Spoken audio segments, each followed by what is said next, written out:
What is good? Hope y'all had a great Super Bowl Sunday. I know I did. Skee, I think you had a profitable day. Your best bet hit as well, if I'm not mistaken. But we're here for some NBA, guys. Wager Talks live late night show here ahead of the spread. We check out the open numbers, notable line movements, and discuss key matchups and angles for the next game slates.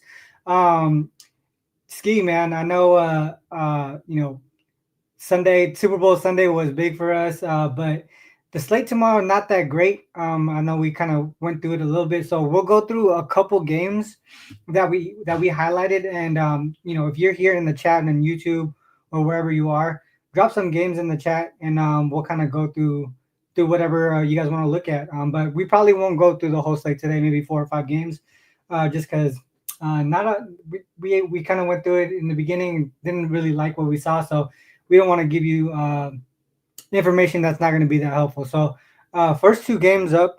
Oh, sorry, my bad. Shout out to the chat. I'll see you guys. Welcome back, RC. Hope you're good, RC. Appreciate that. It's been a while. I think it's like a week out. So I appreciate Ski for holding it down for a whole week, going solo on the show. But yeah, man, I'm at like 80%. So good enough to do a show, and hopefully we just continue rocking here. All right, so let's go to the first couple games here. There you go. All right, so we got Odds Logic. Odds Logic is our live updates odds page. It has the injuries. You can set up your alerts. You can set up all the casinos and books that you want. If you like how we go through this, there's a link in the description for Odds Logic for you to try it out. First game up that we want to go through here is Minnesota and Cleveland. We got Cleveland opening up at -7.5. Throughout the board, you can see a couple different numbers here: -9, 9.5 at BetMGM, 8.5 at one of the PPHs. The total opened up at 227.5, up to 228.5 at a couple places, but you could still get the open number at a few spots as well. From an injury perspective, let's go to Minnesota first. Anthony Edwards questionable, Mike Conley questionable, Randall and DiVincenzo still out. If we go to the Cleveland side, DeAndre Hunter will play against Minnesota, and Dean Wade is out. We go to the situational notes. I'll zoom in a little bit here. We got Timberwolves in-season revenge here. 4th game in 6 nights. Cavs, the more rested team. They have the rest advantage. Ski, what are your thoughts on this one here? Obviously, Minnesota's been struggling overall, but they are coming into this one with a nice 3-game win streak. So maybe they're starting to put things together. But Cleveland's one of the top teams in the East, or in the league specifically. But what are your thoughts on this game here? The injury report for Minnesota scares me. Randall DiVincenzo. Then you also have potential to miss Anthony Edwards. That's just starting to be too much for me to look towards Minnesota side. Cleveland, healthy at the house. They've been playing good basketball too. They only lost to the Celtics, and they didn't blow Detroit out. I think it was. They barely beat them, but other than that, they've been winning in blowouts. They've been really dominant at home. They got the rest advantage in this game. I think it's a one-way ticket. I can only look towards Cleveland in this game. Gotcha. That makes a lot of sense, especially with like what you said, the injury report. But the one thing that I was kind of looking at in this game was the under. I know they went over in this game here earlier in the season, but Mobley was not in that game. Also, if you look at that game, if you go from a matchup perspective, let's see, do I get that here? From a matchup perspective, the pace in that game was 94, a 94 pace, which is a lot lower than what their normal pace has been especially in the last 10 games. If you look at the last 10 games, I think they're like towards the middle of the pack, if I'm not mistaken. Yeah. So 19th here in pace. Cavs 99, 9th in pace there. So if they play again the same pace that they did earlier in the season, And I feel like, obviously with Mobley back in, more defense, right? Probably a slower pace. I think Levert not being there in the second unit is going to slow down the pace as well. DeAndre Hunter coming in, trying to get accustomed to the offense and all that stuff. And he's a good two-way player too. He plays a lot of defense. So I think one way to look at it too would be probably the under. Any thoughts on that one? It makes sense to me. I mean, if you're missing, the guys that I'm saying, like Randall, he's not playing any defense. Hmm. Anthony Edwards, that's a lot of offense you could potentially miss. So I do see a situation where Cleveland can really lock them down defensively. So I'm not mad at under in this game. Gotcha. Yeah, and I think if you do like the under, I would just take it now, especially if you like the number. Because if Edwards is out, obviously that number would go down in my opinion. So if you think that the under is the way to go, grab it now. If you think you know a Edwards is gonna play, um, I mean it's really up to you, but I would look towards the under. So let's go to the other game, Boston and Miami. All right, so Boston open up at -6. We're seeing -5.5. Most books you can still get a couple -6s. The total 220.5, and this has come down as low as 218.5. But you can still get a couple. There's some places that are 219, and Pinnacle actually still has it at 220. From an injury perspective, let's go to Boston. KP available, Tatum, Brown, and Holiday all questionable. Damn. All right, and then we go to Miami. Pretty clean, other than obviously Drew Smith out for the season. So we go to what was it? Celtics Heat. Situational stuff. Most of the things are back in the Heat here. Double digit in season revenge, a bounce back spot. They lost to Brooklyn by double digits as 5 point road favorites. Rest advantage as well. More than 2 days rest compared to Boston, who did just blow out the Knicks. And we know how it's been with Boston following ATS covers, right, Skee? And that's something that we kind of been backing. I mean, actually fading Boston in those spots. Do you kind of go back to that one here again? I mean, it makes sense to me, obviously from just the aspect that we look at it while we've been betting it. But then, the injury report could be missing Tatum or Brown. You already have Holiday out. And then for the Heat, I love that. Sorry. I don't know if you guys can hear that, but that threw me off. Got a phone call there. And it's still ringing for some reason. There we go. Um, Damn, that kind of threw me off. Well, the Heat, they're the more rested team. I love the addition of Wiggins. Mm-hmm.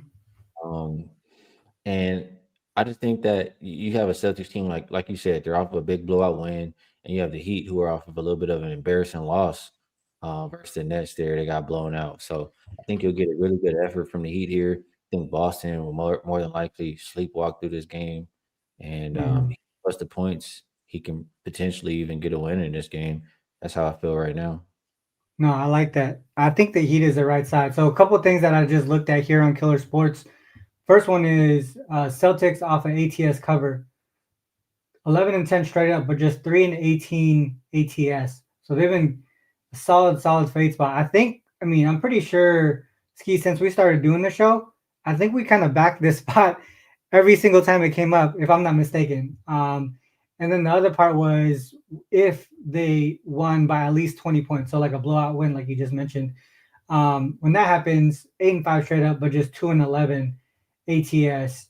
So a couple of strong like queries that back fading the Celtics. So taking the Heat on the +5.5 or 6 if you can get it. The line's already moving in that direction, so I'm in agreement with that. So I think if we do like it, I think you might want to take it as soon as you can. Those were the two games that we had on our list to talk about. Any other games catch your eye, Ski, or we can go to the chat and see if there's a one or two games that they called out. Nah, I mean the only other game that's maybe even worth talking about is Sacramento and Dallas, but not nothing really. I mean, a lot of big point spreads. I know that's why it was kind of ugly. All right, so let's go Sacramento, Dallas, and then I think BD said BD said I saw it earlier. Milwaukee and Golden State. All right, let's do that. All right, so let's go Sacramento and Dallas. Dallas opened up at 2.5, down to -1. You can still get 1.5s at some books. Total open up at 235.5. This is steamed up as high as 238 at Pinnacle. You can still get 236.5 over at FanDuel. Injuries, we'll go to Sacramento first. Clean report there. Now if we go to Dallas, AD out indefinitely. I think they said multiple weeks, if not at least a month. Then we got Exum, PJ Washington, Powell. I mean, this injury report is kind of scary, right, Skee? So if we go to the game here, fourth game in 6 nights for the Kings, double-digit in-season revenge, and for the Mavs here. Dallas came off a big win against Houston. Huge start for AD with the team. Then he got injured, but they still pulled out with the win. Sacramento, they were kind of struggling for a few games, and then put things together against New Orleans. So, Ski, what are your initial thoughts on this one? Well, when I look at the injuries, like you said, a lot of people there for that Dallas side. I Yeah. mean, if anything, I think it's a good amount of defense missing. Mm. Lively, AD, that's rim protection, defense, PJ Washington, potentially, and Max Christie, potentially another defenders. Um, I see a lot of defense missing. Then on the flip side for Sacramento, their whole team, I mean, or at least their starting five, I mean, it's just all offense out there. It's not really any defenders. So I would expect this one to be more high scoring. I agree with the total going up from 235.5 as high as 238 right now. Um, I think it should be played with pace and just not a whole lot of stops.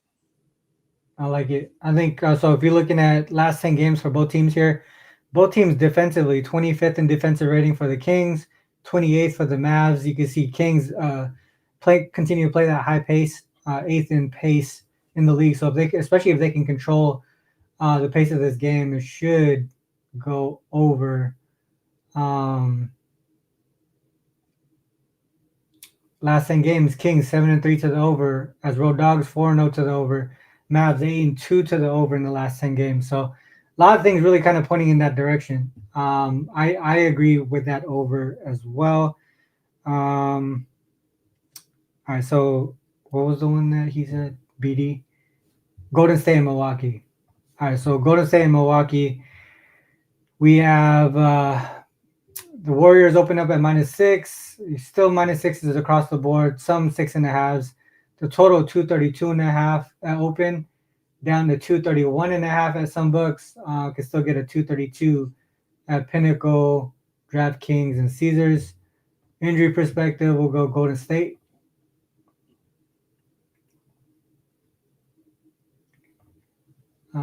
Curry questionable, Kuminga out, and for the Bucks, I think Giannis. Yeah, he's out. Giannis, yeah, Giannis is out. Connaughton is questionable.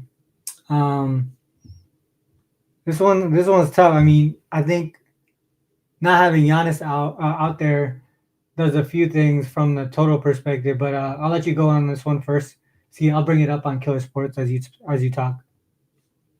Yeah, that's what I was doing. I was over here typing Giannis or Um, Bucks without Giannis and season equals 2024. There we go. So far 5-5 straight up ATS. 7-3 to the under without Giannis. mhm. I mean, this is a new look Warriors team with Jimmy Butler over there. Um, did get a win in their last game by big margin, but it's just I need to see a little bit more of this team before I really trust them to lay this kind of a number because they've been really inconsistent. The Bucks defense has been very soft. Offense without Giannis is obviously going to suffer and hasn't been good lately anyway. So Mhm. it's a very, very tough game for me to back. I'll say if you're going to miss Giannis and you're going to miss Steph, I mean, that's a hell of a lot of points you're missing. Why are we not looking at under? Yeah. So one way that I was kind of looking Ski, maybe I'll see what you think, but the team total under on the Bucks side, they're on the second leg of back-to-back games. So I pulled up Bucks with no rest, 2-6-1 ATS, 5-4 to the under. I think from a team total perspective, they only went over 3 times, and then we pulled in was it Giannis? You mentioned Giannis's numbers, but then what I did include was without Giannis and on the second leg of back-to-back games, only 2 games. Both games went under. They went under their team total in both games too. The only thing that I could think of, the reason why I was thinking Bucks team total under is just because um, uh, the way that I saw Butler playing with the Warriors the other game, man, he just continues to get to the free throw line a lot. But their defense looks a lot better with him. So just in case they continue to score points, even with Curry out and Butler in, that's the only thing. That was the only worry for me. But it would be under or Bucks team total under for me. Yeah, that makes sense. I can see the Bucks team total under too because that's the side who I really don't trust defensively. They've really been Yeah, slacking. So I can understand that look. gotcha. Um, all right, I think that's it, Ski. We went through a few games there. Unless you have any other games you want to talk about, but other ones are kind of like these big lines Nah. that we don't really want to touch these big lines for the most part, right? Yeah, I'm pretty good. Any real quick though before we cut out, any thoughts on how Luca is gonna do tomorrow? I'm pretty sure Luca is gonna, from what I've seen, Luca is gonna have his first game with the Lakers. Any thoughts on that? Yeah, I know it's been a long time since he's played. Might think he could be a little bit rusty, but I mean, I feel like he has a little something to prove. So I think whenever I see Luke out there, especially this first time when everybody's gonna be watching, like Mhm. you want to bet on his props. You don't want to be fake betting against or under, whatever you want to say, call it. So Luca overs tomorrow, I think is a solid bet. Yeah, I like it, especially the way AD opened up his game with Dallas. Obviously, he got injured, but the way he opened up, I'm pretty Yeah. sure Luca is gonna try to want to match that. Hmm. So I get your thought process on the overs for Luca.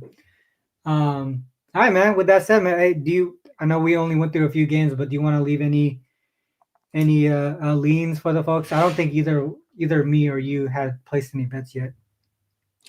Yeah, well, shout out to the chat. Appreciate all you night owls staying up with us. Know it's late on the East Coast. I mean, it's late on the West Coast too. Bitsy, I'm not sure what batik it means. Do you know what that means, RC? What was that? Batik. You know what that word means? But maybe it's your shirt, dude. I don't know. Yeah, but I just don't know what it means. But I don't know if that's good or not. Maybe he don't like my shirt. Maybe he's saying whatever the case is. Shout out to you, Bitsy. I do appreciate you tapping in, and I could take it when people like to talk about me because I like to talk too. So Yeah, you know, yeah, if yeah. if you're gonna dish it, you gotta be able to take it. So I'm not sure if it was a compliment. I appreciate it. If it was a dig at me, that's okay too. Appreciate you, Mark A, for tuning in. There was another one. Yeah, Chad Davis says the Chiefs hurt a lot. Thanks for showing up. Smash the like button. Chiefs definitely wish they would have won. I know Kabang doesn't, but I did have Chiefs to win Super Bowl plus 350, something like that. Uh-huh. Anyway, today was profitable, but yeah, wish we could have got that one, Chad. Yeah, just appreciate everybody in the chat. So wanted to shout you guys out there. And on my short list, I have Cavs and under, Heat plus the points, Golden State under, Sacramento, Dallas over. So I'm pretty sure those are all the games we talked about, but that's a Mhm. reminder for how I feel about them. Yeah. Let me. So all right. So Sac Dallas over. Um, Heat plus 5.5. Bucks team total under. Wolves Cavs under. One game that I saw earlier that we didn't talk about though was Nuggets Blazers. Potentially to the over as well. I'll probably dive into it a little bit deeper. But I saw it going down, so I gotta, like I said, um, I gotta look into it a little bit more. But that was the initial thoughts when I saw that game, an over on Nuggets and Blazers. With that said, we went through a few games, not the whole slate. It wasn't the best card, so we'll be back tomorrow, guys. Same time, 10 p.m. Pacific Standard, to go over Tuesday's slate. So if you guys like the show, make sure you guys hit that like button, subscribe to the channel, leave comments after the show as well, and drop your plays, questions, any thoughts on what we could do to make the show better. Just because your interaction, your engagement for this show specifically will help us continue to do the show. So the other thing is make sure you guys check the links in the description as well. The odds logic page is there. We'll start to continue. We'll start to add in some of the sources we use. So like Killer Sports, themoneyballer.com, all those things will be in the description as well. With that said, this to end the show. Whether you fade or follow, it is on you to make that call. Good luck with all your actions. Till next time, peace.